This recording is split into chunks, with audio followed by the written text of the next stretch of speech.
नमस्कार प्यारे बच्चों, कैसे हो आप सभी। आशा करती हूँ कि आप सभी स्वस्थ होंगे। प्यारे बच्चों, मैं आपकी हिंदी अध्यापिका राजबाला यादव राज इंटरनेशनल स्कूल से आज की कक्षा में आप सभी का स्वागत करती हूँ। प्यारे बच्चों, हमने वीडियो भाग संख्या 1 में पद परिचय के पद के बारे में, शब्द के बारे में और पद परिचय हम कितने प्रकार से कर सकते हैं वो सब पढ़ा।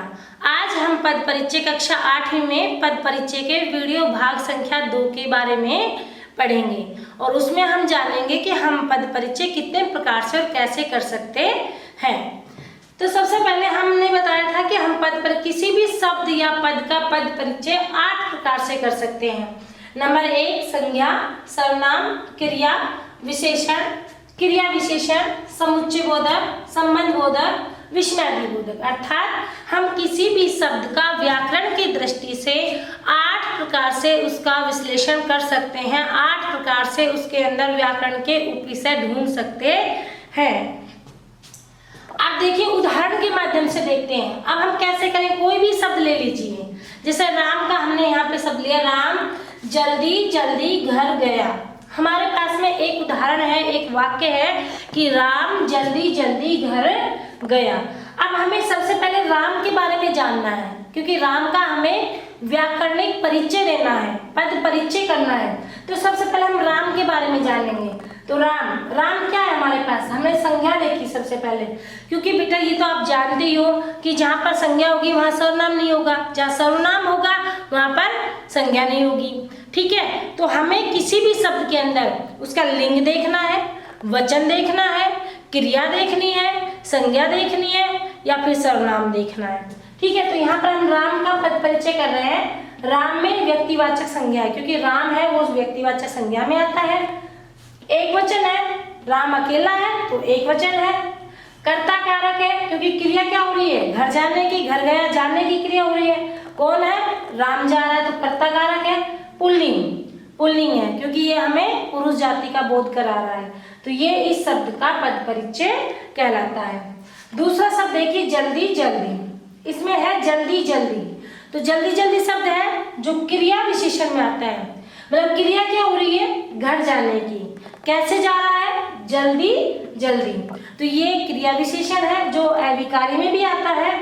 ठीक है, तो जल्दी जल्दी, क्योंकि चाहे इसमें लड़का हो चाहे लड़की हो, कोई भी हो, जिन पे लिंग काल वचन का कोई प्रभाव नहीं पड़ता, वो अविकारी कहलाते हैं। और अविकारी के अंदर क्रिया विशेषण का भी अपना अहम योगदान होता है।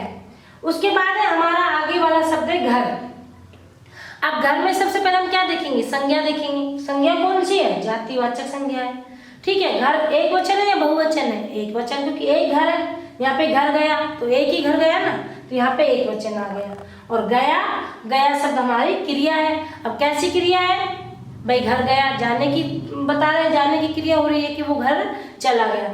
तो किसी भी शब्द का व्याकरण की दृष्टि से उसके अंदर कौन सा संज्ञा है, कौन सी संज्ञा है, या सर्वनाम है, क्रिया है, या फिर विशेषण है, या फिर उसके अंदर समुच्चय बोधक शब्द है, या फिर संबंध बोधक शब्द है, विस्मयादि बोधक शब्द है। हम इन शब्दों को उसके अंदर ढूंढने का प्रयास करते हैं। और जब हम 8 प्रकार से उस पद का विश्लेषण कर लेते हैं, पद परिचय कर लेते हैं, तो हमें उस पद के बारे में व्याकरणिक परिचय मिल जाता है। और जब किसी भी पद का व्याकरणिक परिचय हो जाता है तो वही उसका पद परिचय कहलाता है।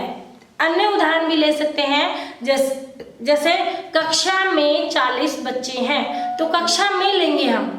ठीक है, कक्षा क्या है, कौन सी संज्ञा है, समुदायवाचक संज्ञा, समूह का बोध करा रही है ना कक्षा, है ना। तो वहाँ पर ऐसे ही फिर उसके बाद में उसका लिंग देखेंगे कि ऐसे तो नहीं बोलेंगे कक्षा जाओ, कक्षा जा रही है, ऐसे बोलते ना, तो स्त्रीलिंग लेंगे।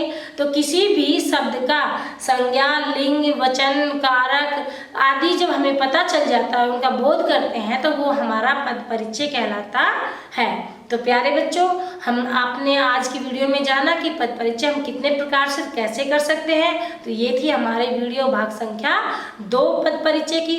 आशा करती हूँ कि आपको अच्छे से समझ में आ गई होगी। इस वीडियो से संबंधित जो कार्य पत्रिका प्रक्षेपण पत्र है आपको जल्दी ही मिल जाएगा।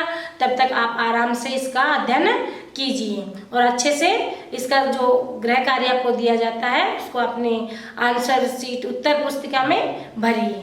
प्यारे बच्चों, हम फिर मिलेंगे अगली वीडियो में एक नए अध्याय के साथ। तब तक के लिए धन्यवाद।